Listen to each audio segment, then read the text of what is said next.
Assalamualaikum warahmatullahi wabarakatuh. Saudara-saudaraku sebangsa setanah air yang saya cintai, saya banggakan. Masih terkait dengan wanita bercadar Siti Elina.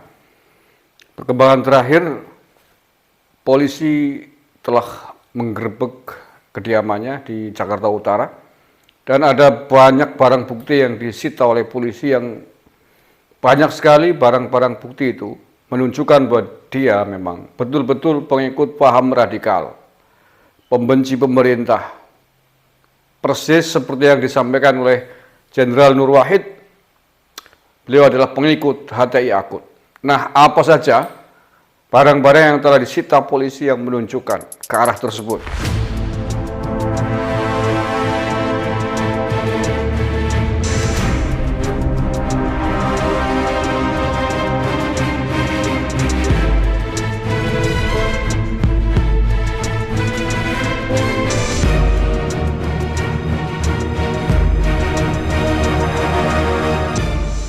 Polisi tunjukkan barang bukti terkait aksi wanita yang coba terobos istana.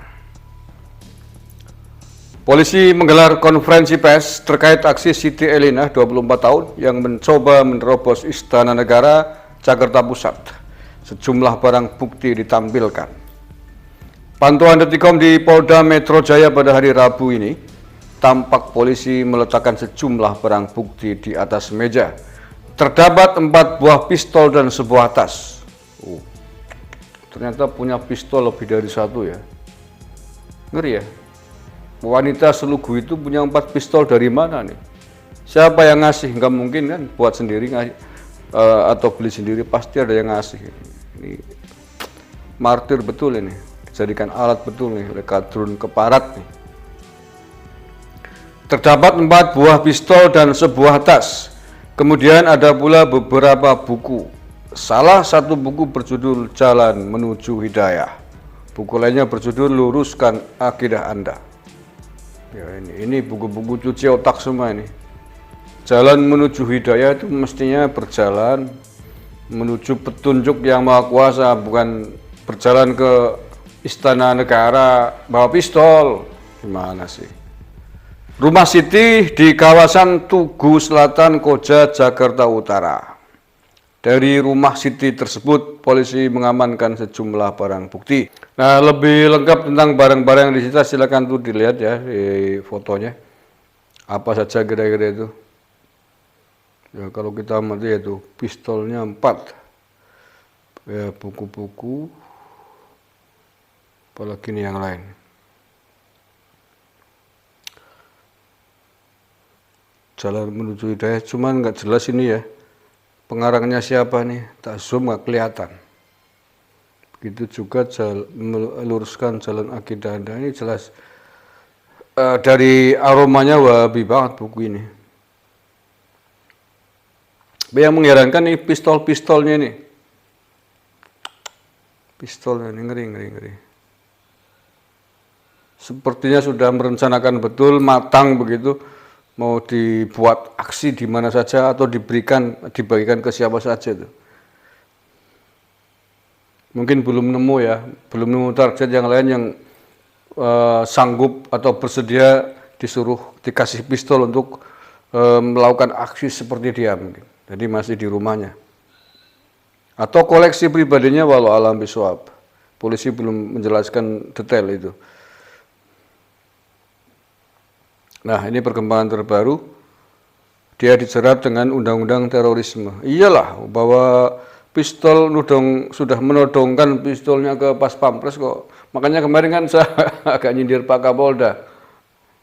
Lalu sudah jelas-jelas menodongkan pistol kok dibilang jangan menduga-duga teror apa bukan. Ya jelas teror gitu. Ini. Jadi tersangka Siti Elina yang coba terobos istana dijerat dengan undang-undang terorisme. Ini perkembangan sangat baru ini. Siti Elina, wanita yang mencoba menerobos Istana Negara untuk bertemu dengan Presiden Jokowi, telah ditetapkan sebagai tersangka. Oh, jadi benar ya, ternyata dia nekat melakukan aksinya menuju ke Istana Negara, memang ingin bertemu dengan para presiden. Nah, kalau ketemu presiden kok kemudian membawa pistol, ini maksudnya apa? Mau nembak presiden? Bisa jadi nih. Kalau ini harus menjadi catatan dan garis bawah yang sangat besar nih, pas Pampres khususnya nih. Barangkali sudah saatnya Pak Jokowi dibatasi nih. Biasanya kan Pak Jokowi kalau mengadakan kunjungan kerja ke mana-mana itu kan sangat dekat dengan rakyat. Ya saya tahu ini kebaikan hati, tapi dengan fenomena-fenomena seperti ini harusnya ada menjadi catatan besar nih. Karena berbahaya kalau presiden sampai kenapa-kenapa, wah negara taruhannya. Ini kebencian kepada presiden, kepada kepala negara oleh kelompok-kelompok takfiri, kelompok wahabi, kelompok kadrun, kelompok khilafah ini menjadi-jadi beberapa hari terakhir ketika kemudian dikompori oleh beberapa orang tentang ijazah palsu. Ini kan kaitannya kan begini ini. Jadi ini kan memicu kemarahan kepada orang-orang yang tidak tahu peta politik, yang tidak tahu framing. Taunya dia ngomong kan dedengkot di atas nih, masa nggak percaya nih sampai ke pengadilan negeri, ada Khosinuddin, ada Edi Sujana, ini pasti benar kan, anggapannya begitu karena ditokohkan oleh mereka. Sehingga ya kalau begitu ngapain presiden menipu, presiden pakai jasa palsu, kita habis saja kan. Otak-otak sendeknya yang teruji bisa menjadi begitu pikirannya, maka bahaya sekali. Makanya kemarin berkali-kali saya ngomong, ini orang-orang yang menebarkan, menggodok, menggoreng, memblow up habis-habisan tentang ijazah palsu Jokowi ini, kalau saya Kapolri udah tangkap aja kemarin, nggak peduli siapa itu Edi Sujana, Khosinuddin. Ya kan dampaknya bisa begini ini, orang-orang di bawah yang nggak tahu persoalan itu jadi benci kepada kepala negara. Karena percaya 100% bahwa Pak Jokowi itu pembohong, penipu, dan lain sebagainya. Sayangnya aparat kita masih belum tegas betul dengan mereka yang menghina-hina presiden kita. Bahkan diladeni di pengadilan ya.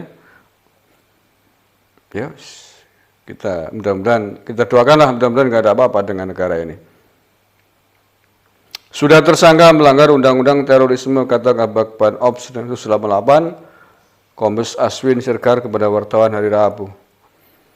Dengan demikian, Siti Elina tak cuma melanggar Undang-Undang Darurat terkait senpi ilegal. Lebih lanjut, Aswin menyebut pihaknya masih mengembangkan penyidikan terhadap Siti Elina. Masih kita kembangkan penyidikannya.